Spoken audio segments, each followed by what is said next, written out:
Hello there, welcome back to my channel US Immigration and Study. And if you are watching this video or my video for the first time, please kindly subscribe to this channel and click on the notification button. So today I'll be talking about how I got my G1 visa approved in 3 minutes.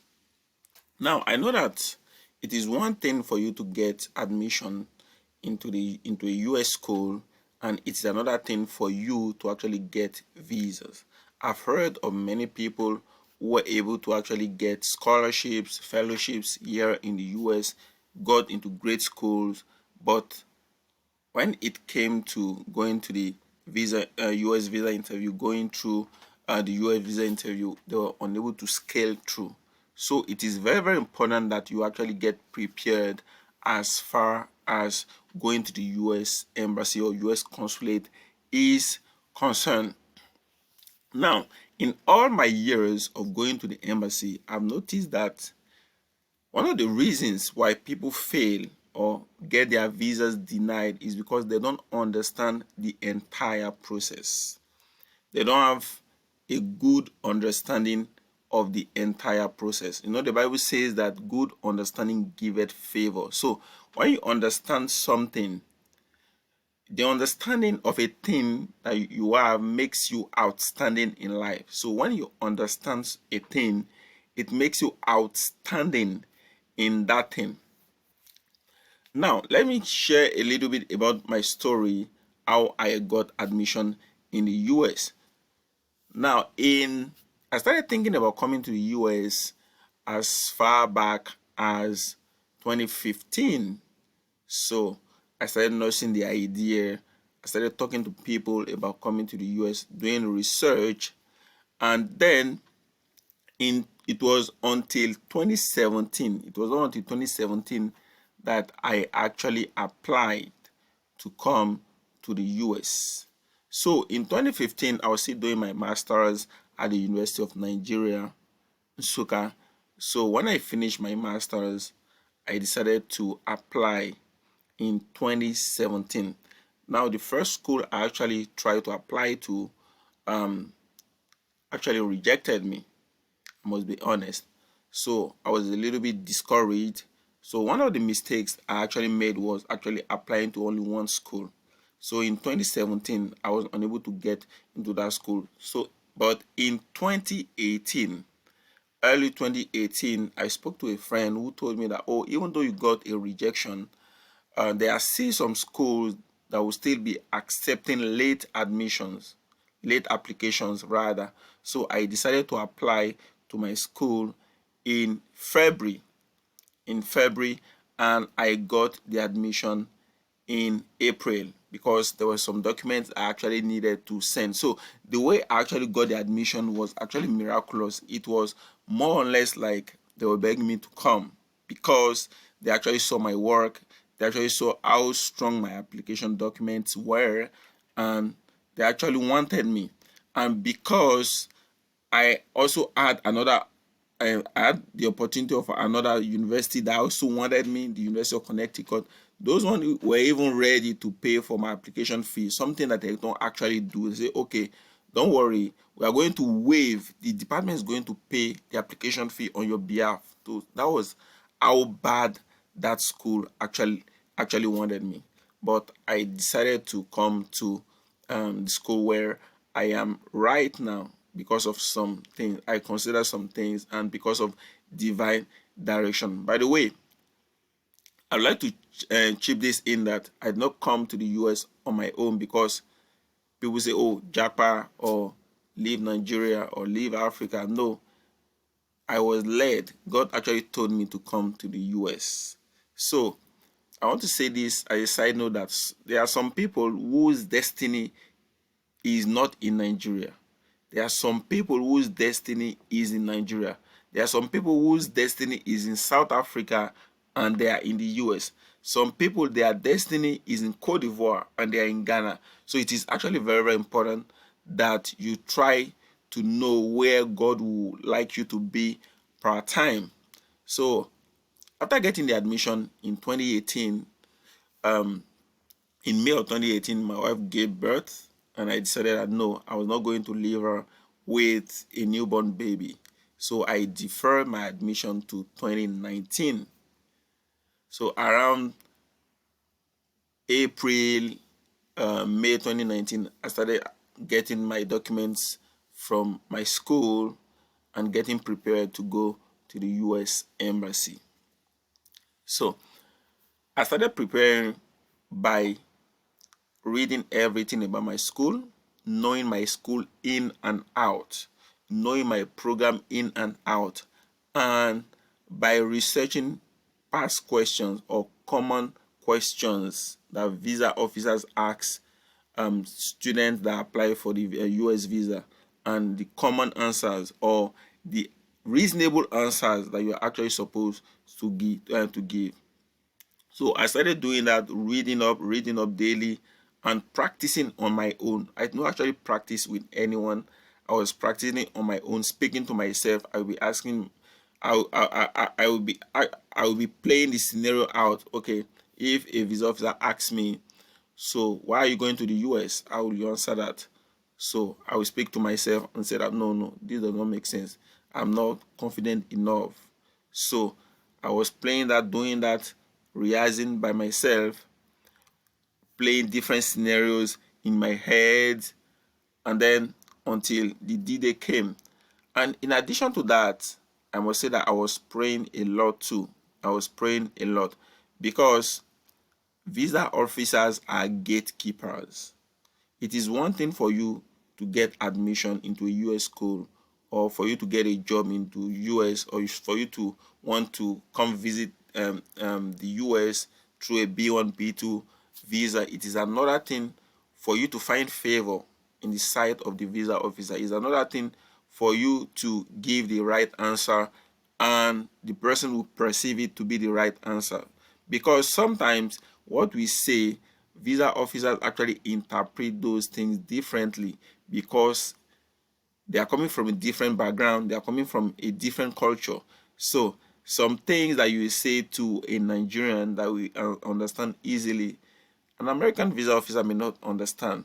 So I needed to understand all those dynamics, the difference in culture, and how to answer the questions properly. So on getting to the US Embassy, before getting to the US Embassy, I found it a little bit difficult to get a date. So when I got, the date I got was 16th of July 2019. So I applied for expedited appointment yeah. So I was able to get an appointment in June. So when I got to the embassy, it was really scary because I could see so many people being denied.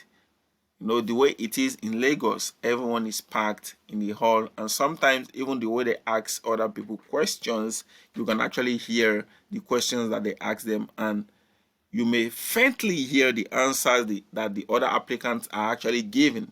So I could see a lot of deniers. Now, there was nobody that was in front of me that was given a visa. No one.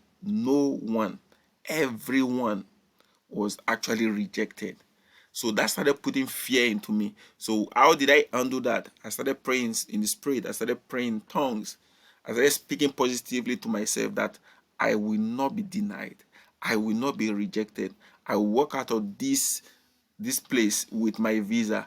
I walk out of this place with my visa. I will not be rejected. I will not be rejected. So I started speaking positively to myself because there is a way, the way the US consulate in Lagos is built. When you see people getting denied in front of you, it has a psychological effect whereby you started getting scared that will I make it will I make it through this, or won't I be denied?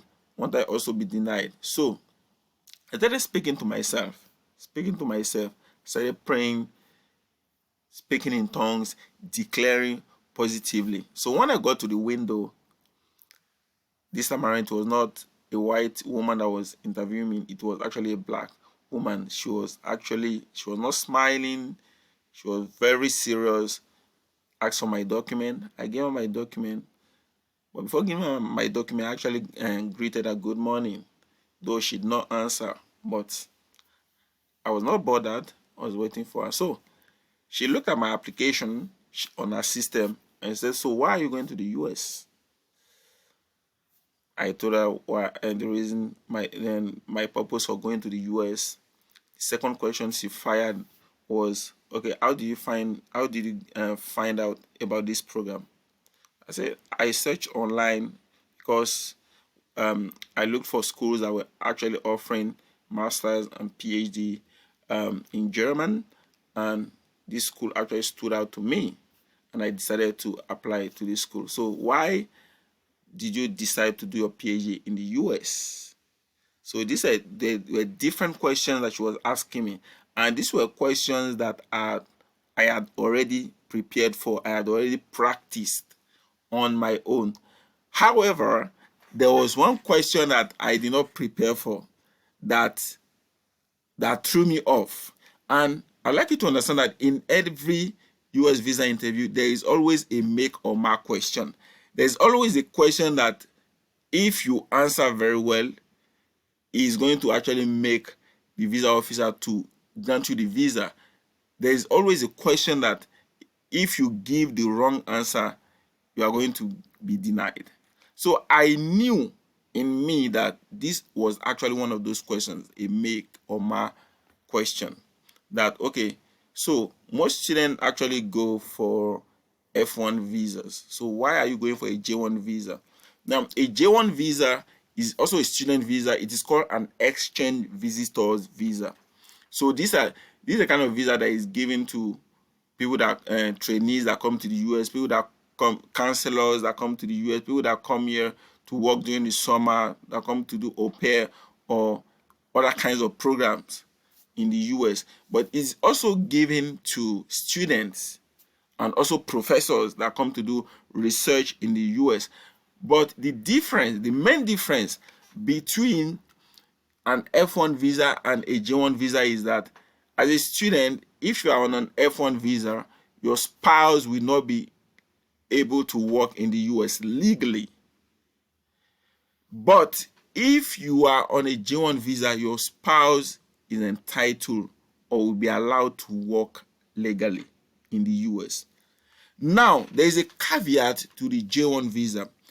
After your program, you have to go back to your home country and spend 2 years there before you can actually come back to the US and stay in the US. So that is actually the caveat as far as the J1 visa is concerned. But there is also a way that you can actually waive it if you don't want to go back and fulfill that 2-year home requirement. You can actually apply for a waiver. I just felt that I should chip that in very quickly. So she asked me why I decided to go for the J1 visa. So because I did not prepare for that kind of question, the first answer that came to my mind was like, because I'm a student, I'm a PhD student. And then she fired back that most PhD students that come here, they go for the F1 visa. Why did you go for the J1 visa? I knew that if I did not answer that question well, the visa officer was actually going to deny my visa. Thank God for the Holy Spirit. Then I got an answer, boom. Because I told her that because the school actually asked me to apply for a J1 visa. So that was not actually a lie, because they actually told me that, oh, if you go for F1, this is what is going to happen. If you go for J1, oh, your spouse will be able to work legally in the US. So I think you may want to go for the J1 since you actually want your spouse to work in the US. So that was how my visa was approved. She asked me, are you married? Or how many kids do you have? Is your wife following you? And so on and so forth. So I knew that at that point, my visa was approved. Now, I'd like you to understand something about visa officers. Anytime you go to the embassy, there are about 4 things that every visa officer is looking for. They are always ticking some boxes in their mind as they are talking to you. The first thing they are looking for or they'll be looking out for is the purpose of your visa or of your trip. Is it legal? Are you applying for the right kind of visa? The second thing they'll be looking out for is, do you have the means of pursuing or carrying out the activities that you intend to go and carry out in the US? For example, you want to come on as a tourist. Do you have enough money to come as a tourist to spend in the US? You want to come as a student, you don't have a scholarship, or you don't have a full tuition waiver. So how are you going to pay for your studies? So they want to make sure that you won't become a public charge to the US government. They want to make sure that you won't come here and be stranded and then become a burden to their government. So they'll be checking the purpose of your visit or your trip. Secondly, they'll be checking if you have the means of carrying out the activities that you intend to come and carry out here. The third thing that they'll be looking out for is, do you have any ties to Nigeria? That is, do you have anything that can bring you back to Nigeria or to Ghana or to Cote d'Ivoire or to Togo or to Malawi or to Kenya? Do you have any tie, any strong tie, anything that will compel you to come back to your home country? Do you have any ties? And number four, the fourth thing they would like to find out through their questions is that, do you intend to come back? And because they are psychologically trained to do this job, they will find out if you are lying through different means, through your body language, through how much time it takes you to come up with a reasonable answer. So these are people that are trained in micro expressions. So as they are asking you questions, they are checking your confidence. They are checking how much time it takes you to come up with with an answer that makes sense, and what they are actually trying to achieve is to know if you are actually an intending immigrant. You actually intend to overstay your visa, or you actually intend to come back to your home country. So this was actually my story, the story of how I came to the US and how I got my visa approved.